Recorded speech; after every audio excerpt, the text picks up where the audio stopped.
আসসালামু আলাইকুম শুধু দর্শক। এই মুহূর্তে আছি রাঙামাটি শহরের দোয়েল চত্বরের পাশে পুরনো হাসপাতাল এলাকায় এবং একটা পরিত্যক্ত ব্রিজে। এবং পরিত্যক্ত ব্রিজটার অবস্থান হচ্ছে কাপ্তাই লেকের উপরে। আর বস্তুত রাঙামাটি শহরটা পুরোপুরি অবস্থান করছে কাপ্তাই লেকের মধ্যে একেবারে বলতে হবে। এবং বাংলাদেশ কি আমার মনে হয় পুরো সাউথ এশিয়াতে এরকম একটা শহর আছে কিনা সন্দেহ, যার চারিদিকেই পানি, মধ্যেখানে ছোট্ট একটা শহর। তো আজকে এই পরিত্যক্ত ব্রিজটা দেখাবো, যে এই ব্রিজটা হচ্ছে ওপারের মানুষজনের যাওয়া আসার জন্য তৈরি করা হচ্ছিল। তো আওয়ামী লীগ সরকারের পতনের সাথে সাথে এই ব্রিজের কাজটাও বন্ধ হয়ে যায়। তো একটু আপনারা সামনের দিকটা দেখুন, তাহলে বুঝতে পারবেন। এই যে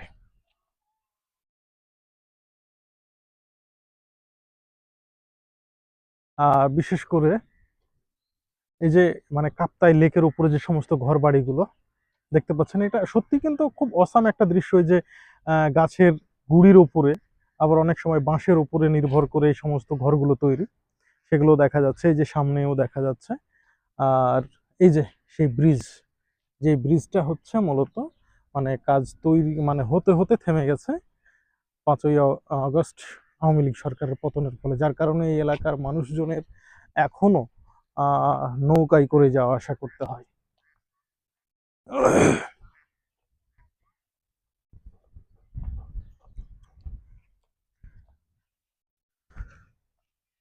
মূলত আর মাত্র একটা স্প্যানের কাজ বাকি। এই একটা স্প্যানের কারণেই কিন্তু কাজটা অসম্পূর্ণ হয়ে পড়ে আছে। যদিও বা অসম্পূর্ণ কাজ, তারপরেও খুব সুন্দর একটা চমৎকার একটা ভিউ আছে এখানে, এটা কিন্তু স্বীকার করতেই হবে। আসলে রাঙামাটির স্পেশাল ভাবে বলার কোনো আহ, দরকার নেই যে অমুক জায়গাটা দেখবেন তমুক জায়গাটা দেখবেন। আসলে রাঙামাটি পুরোটা হচ্ছে দেখার মতো। তো দেখার মধ্যে এটা একটা সৌন্দর্য, তবে আমার কাছে মনে হয় এটা একটা বেদনাদায়ক সৌন্দর্য, কারণ ওপারে কিন্তু একটা আস্ত মহল্লা আছে। আর সেই মহল্লার মানুষজনের যাতায়াতের জন্য সত্যি খুবই খারাপ একটা অবস্থা। এই যে দেখছেন নৌকা, আর এই যে আপনারা হয়তো দেখতে পাচ্ছেন এখানে একটা দড়ি আছে। এই দড়ি ধরে মানুষজন টানে, তারপর ওই সামনে চলে যায়, সেখান দিয়ে তারা ওঠে। আবার এই দড়ি ধরে টানতে টানতে নৌকাটা গিয়ে ওখানে ভিড়ে। আমি আপনাদেরকে একটু ভালোভাবে দেখাই, তাহলে বুঝতে পারবেন। এই যে দড়িটা দেখা যাচ্ছে, এই যে দড়ি, আর ওই যে দেখা যাচ্ছে রাস্তার মাথায় নৌকা। এই দড়িটা দিয়ে টানতে টানতে তারা ওপারে যায়, আবার ওপার থেকে এপারে আসে। এভাবেই তারা যাতায়াত করে। আর একটা এখানে ড্রামের তৈরি নৌকা আছে।